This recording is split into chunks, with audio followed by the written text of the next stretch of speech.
By the light of the moon, they are always together, but only in the silence of the night.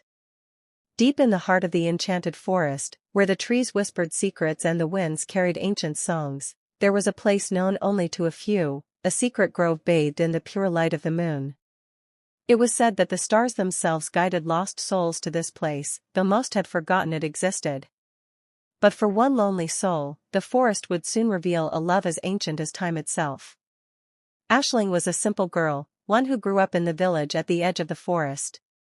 She lived a quiet life, working as a seamstress, spinning threads into delicate garments, always under the watchful eye of the village elders.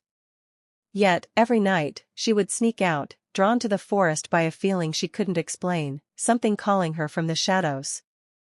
On one such night, with a full moon casting its ethereal glow over the world, Aisling found herself standing at the edge of the forest, as she always did, breathing in the fresh night air. There was something different tonight, though, something magical. She ventured deeper, her feet light on the soft earth, until she came upon a clearing, where the moonlight seemed to dance on the leaves, casting shadows that moved like living creatures. And there, beneath the largest oak tree, was a figure, a man, but not quite. His eyes glowed with an unnatural silver hue, and his skin shimmered with an iridescent sheen. A wolf's tail flicked lazily behind him, and a pair of horns, delicate but powerful, curled from his forehead. The man stood still as stone, his gaze fixed on Aisling as though he had been waiting for her. She froze, unsure whether to run or stay, but something in his eyes, deep, sorrowful, and longing, pulled her toward him. "Who are you?" she whispered, her voice trembling in the night air. The man's lips parted as if to speak, but no sound emerged. He took a hesitant step forward, his movements graceful, almost as though he were a part of the night itself. Then, with a look of frustration, he pressed his hand to his heart, his eyes filling with pain. He was trying to communicate, but it was as though words had forsaken him. Aisling stepped closer, her curiosity outweighing her fear. "What happened to you?" The man's eyes met hers again, and this time, she understood. He was not just a man, but a prince, one cursed by an ancient spell. Every night, from dusk to dawn, he became a wolf, a beast trapped between human and animal, bound by a curse that could only be broken by a love as pure as the moonlight itself. His name was Lorien, and he had been waiting for someone to lift his curse for centuries. But it was not just any love that could save him. The moonlight, the very thing that bound him to this fate, would have to bear witness to the truth of their feelings. Aisling, moved by his plight, spoke softly, her voice full of compassion. "I will help you. I don't know how, but I will." The prince's eyes glistened with unshed tears. He had never known love in the way she spoke of. It was only in the deepest silence of the night that he could feel the truth of his curse, how close he was to love yet always beyond its reach. And now, this stranger, this girl who had never even seen him before, was offering him her heart. The following nights were the same, and yet, they were different. Aisling returned to the clearing every evening, always under the watchful eye of the moon, and always at the same time. As soon as she arrived, Lorien would appear, in his human form but always in shadow, only his eyes and his heart visible to her. They would talk, sometimes without words, sometimes with simple gestures, until the break of dawn.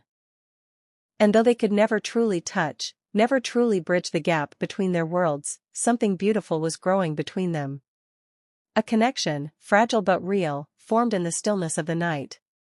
She could feel his pain, his yearning, and he could feel her kindness, her understanding. The forest began to change too. The once somber trees seemed to bloom in Aisling's presence, their leaves glimmering like silver threads in the moonlight. The animals of the forest no longer feared Lorien, and even the stars seemed to shine brighter. One fateful evening, as the moon hung heavy in the sky, Lorien came to Aisling, his human form now flickering, as if he were barely holding on to it. His eyes shone with more than sorrow now, there was a deep, aching love within them. "I am ready," he said, his voice carrying the weight of 1,000 lost years. "But I need to know that your love for me is true. That you would stand with me in the light of the moon, no matter what happens." Aisling didn't hesitate. She stepped forward, heart beating wildly in her chest, and whispered, "I love you, Lorien. I love you even if you remain a wolf, and I love you even if I never see you again." And so, under the watchful gaze of the moon, their love was sealed. The moonlight shone brighter than it ever had, and for the first time in centuries, the curse that had bound Lorien's soul shattered into 1,000 stars. Lorien's form shimmered, his body shifting between human and wolf, until finally, with a breath that seemed to lift the very air, he stood before her, fully human once more, though with the wildness of the forest still in his eyes. "I am free," he whispered, tears falling like raindrops onto the earth. "You have set me free, Aisling." And in that moment, Aisling knew that they were no longer bound by the curse, but by something far stronger, a love that had transcended time and transformed them both. The forest seemed to breathe with them, its magic alive in the space between. And their hearts. Though they had found each other in the silence of the night, their love would now echo in the stars for eternity. From that day on, every full moon, Aisling would walk into the forest, and Lorien would meet her beneath the moonlit sky, where their love was never bound by time. And so, when the moon is full and the night is still, if you listen carefully, you might hear their song, a melody that only the heart can understand, carried on the wind, whispering the story of the moonlit lovers who found each other under the stars.